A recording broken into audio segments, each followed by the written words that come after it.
There's an old Japanese custom called Age of 13 visit.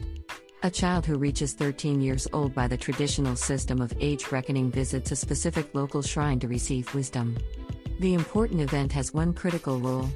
The 13-year-old visitor should never look back until they pass through the shrine's gate after the visit. If it happens, wisdom they've just gotten is returned.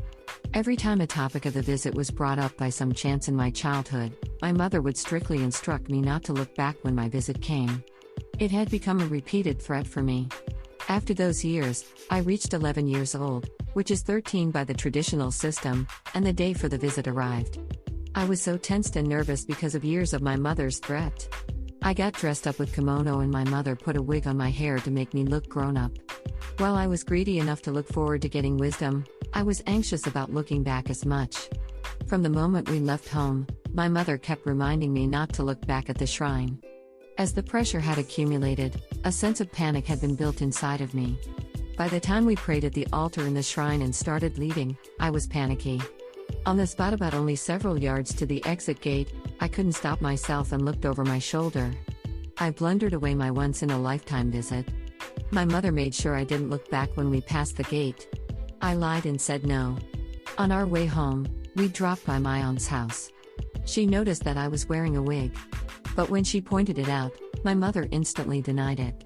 I didn't understand why she had to lie about such a small thing like a wig, but she just insisted it was my real hair.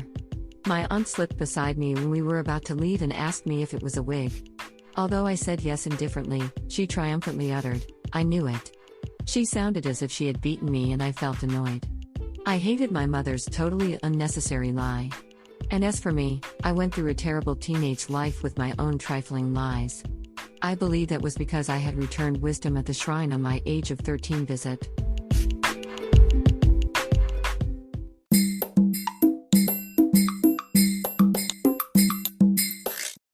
Audiobook, Japanese Dream by Hitomi Woods on sale at online stores or apps. Apple, Audible, Google Play, Nook Audiobooks, 43 available distributors in total.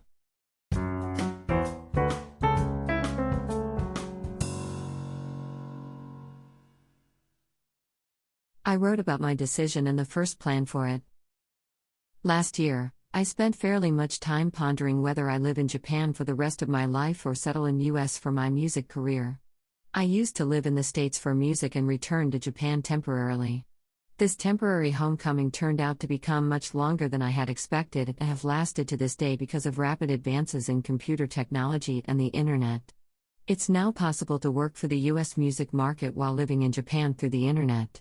Songs and books are easily released and promoted. More new tools and gadgets could be introduced, so that physically staying in US could be unnecessary.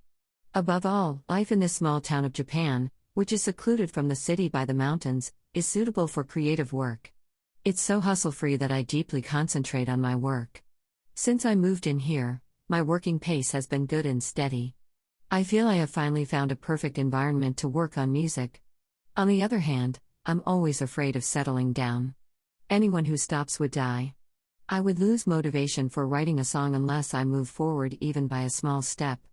For this year, I decided to visit the States for the first time in years. I know its cost is a prodigious sum of money for me and it requires mountainous troublesome arrangements. I also know too well that after those efforts, what awaits me are an excruciatingly long flight, murderous jet lag, and countless unpleasant incidents. Still, I need to breathe in California air.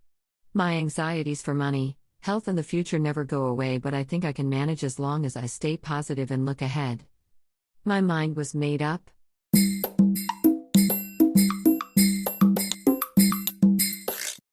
Audiobook, Japanese Dream by Hitomi Woods on sale at online stores or apps.